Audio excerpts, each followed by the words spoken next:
Tribe টিভির খবরের জের বেআইনিভাবে দত্তক নেওয়া শিশুকে উদ্ধার করলো পুলিশ প্রশাসন। শিশু ও তার মাকে পাঠানো হলো হোমে।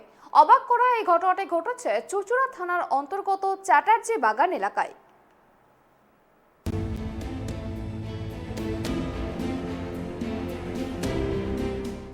হাসপাতাল থেকে ছুটি পেয়ে সদ্যজাতকে অন্যের হাতে তুলে দেওয়ার অভিযোগ মায়ের বিরুদ্ধে। সন্তান ভরণ পোষণের ক্ষমতা নেই, তাই হস্তান্তর পরিষ্কার স্বীকারোক্তি মায়ের। এই মর্মে কোর্ট পেপারে লিখে সদ্যজাত শিশুকে তুলে দিয়েছেন নিঃসন্তান দম্পতির হাতে।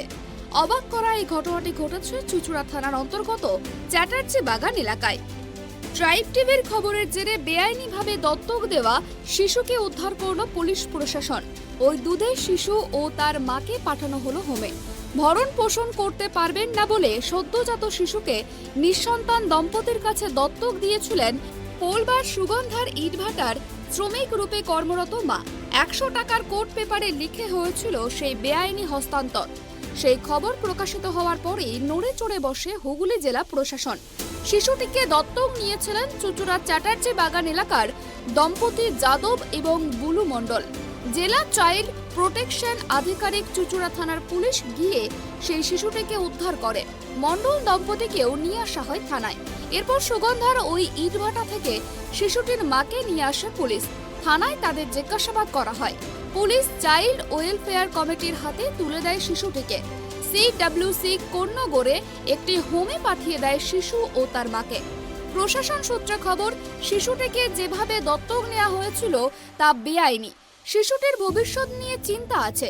মা প্রাপ্তবয়স্কা, তার স্বামীর খোঁজ নেই। ভরণ পোষণ করতে পারবেন না বলে শিশুটিকে অন্যের হাতে তুলে দিয়েছিলেন বলেই দাবি করেছিলেন। তা কতটা সত্যি জানতে আবারও জিজ্ঞাসাবাদ করা হবে। যাদের কাছে দত্তক দেওয়া হয়েছিল তাদেরও জেরা করা হবে। জানা গিয়েছে, গত 22 সেপ্টেম্বর চুঁচুড়া জেলা হাসপাতালে একটি পুত্র সন্তান প্রসব করেন ইটভাটার এক মহিলা শ্রমিক। সুগন্ধা অঞ্চলে ইটভাটা শ্রমিক ওই মহিলা। গত 27 তারিখ হাসপাতাল থেকে ছাড়া পেয়ে তিনি শিশু হস্তান্তরের সিদ্ধান্ত নেন। বর্তমানে শিশুর বয়স মাত্র 8 দিন। গত 3 দিন ধরে সে রয়েছে চ্যাটার্জি বাগান এলাকার যাদব মণ্ডলের বাড়িতে। আইন মেনেই তিনি শিশু গ্রহণ করেছিলেন বলেই দাবি করেছেন যাদব মণ্ডল। তিনি বলেছেন, কোর্ট পেপারে লিখিত পরেই তিনি ওই শিশুকে গ্রহণ করেছেন, তাই এই হস্তান্তর বৈধ। তবে এই হস্তান্তরে কোনো টাকা পয়সা লেনদেন হয়নি। হুগলি থেকে সোমনাথ ঘোষের রিপোর্ট, ট্রাইব টিভি।